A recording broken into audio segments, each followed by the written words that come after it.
Assalamualaikum warahmatullahi wabarakatuh. Halo adik-adik semua, mahasiswa program studi S1 Agribisnis Fakultas Peternakan dan Pertanian Universitas Diponegoro.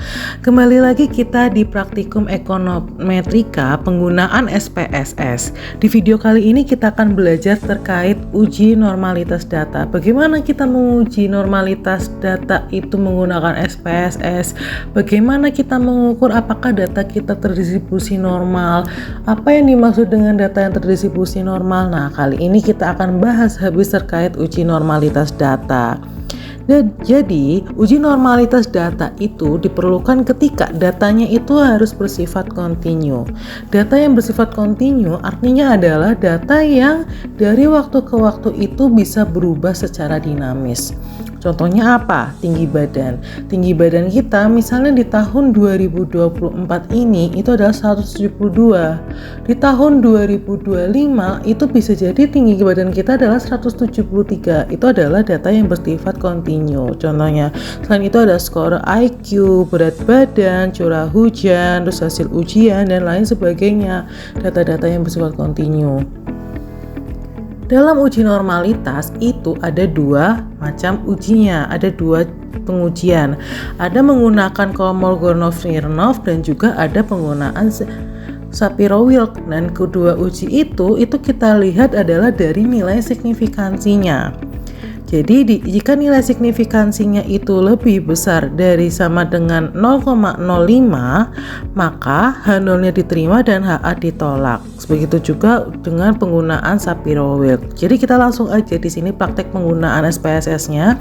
Di sini ada studi kasus adalah bagaimana perbedaan skor anak-anak di dalam kelas ketika penggunaan FGD dan juga ketika tidak diberikan FGD, apakah ada perubahannya atau tidak, ada perbedaannya atau tidak. Nah, di sini ada 44 data, dikelompokkan satu adalah yang penggunaan FGD dan juga dua itu adalah yang tidak diberikan FGD. Kita copy aja dari Excel ini, kita ke SPSS, tapi data yang bagian atas atau nama datanya itu tidak perlu di copy, jadi angkanya aja. Kita copy di SPSS, lalu kita ke variable view seperti biasa. Nah, di variable view ini kita langsung ubah namanya. Nah, name-nya itu adalah yang tadi itu jadi grup atau pengelompokan, ada grup 1 itu ya dan juga grup 2. Lalu juga yang selanjutnya itu adalah skor atau nilai-nilainya dan juga measurement-nya kita ganti ke nominal. Lalu kita balik lagi ke data view. Setelah kita balik ke data view dan jangan lupa di sini kita bisa mengubah labelnya. Lalu kita balik ke data view seperti tadi sudah disampaikan.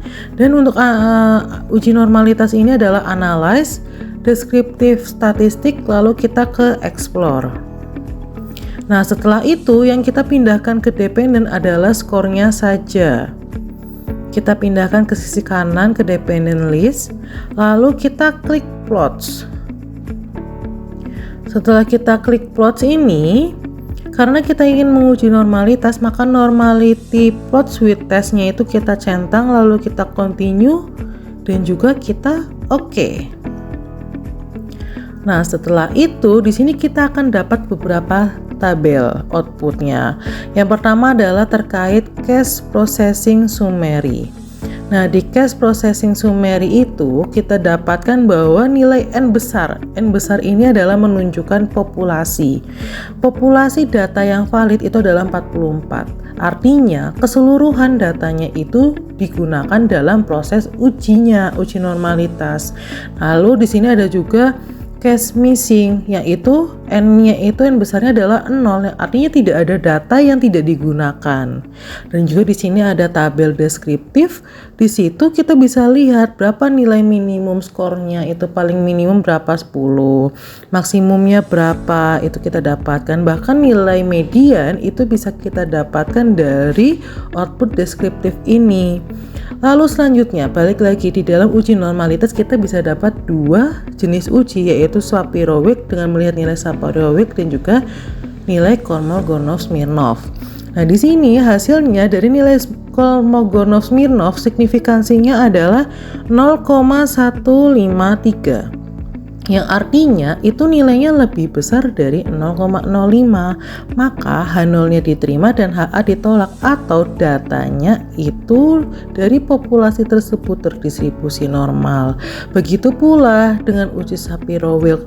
Di sini adalah nilainya 0,4, yang dimana 0,4 itu adalah lebih besar dari 0,05, maka artinya H0 diterima dan HA ditolak atau datanya terdistribusi normal.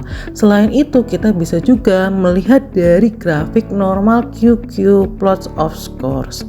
Nah, di sini kita bisa lihat dari grafiknya itu. Titik-titik ini itu mewakili dari data-data yang kita gunakan. Jadi titik-titik itu jumlahnya 44. Nah, letak dari titik-titik ini terhadap garis acuan normality ini itu masih di sekitar garis tersebut. Artinya datanya itu terdistribusi normal. Bagaimana kondisi yang tidak terdistribusi normal? Nah, itu ketika titiknya itu berada jauh dari garis. Ketika berada sangat jauh, misalnya mendekati garis X-nya itu 100. Nah, itu makanya datanya tidak terdistribusi normal. Nah, tadi kita balik lagi, kita bisa melihat dari Kolmogorov-Smirnov dan juga Shapiro-Wilk. Nah, ketika kondisinya itu tadi saya ingatkan lagi, ketika kondisinya signifikansinya lebih besar dari 0,05, lebih besar sama dengan 0,05, maka datanya terdistribusi nol. Segitu saja yang bisa saya sampaikan. Apabila ada tutur kata yang kurang berkenan, saya minta maaf. Wassalamualaikum warahmatullahi wabarakatuh.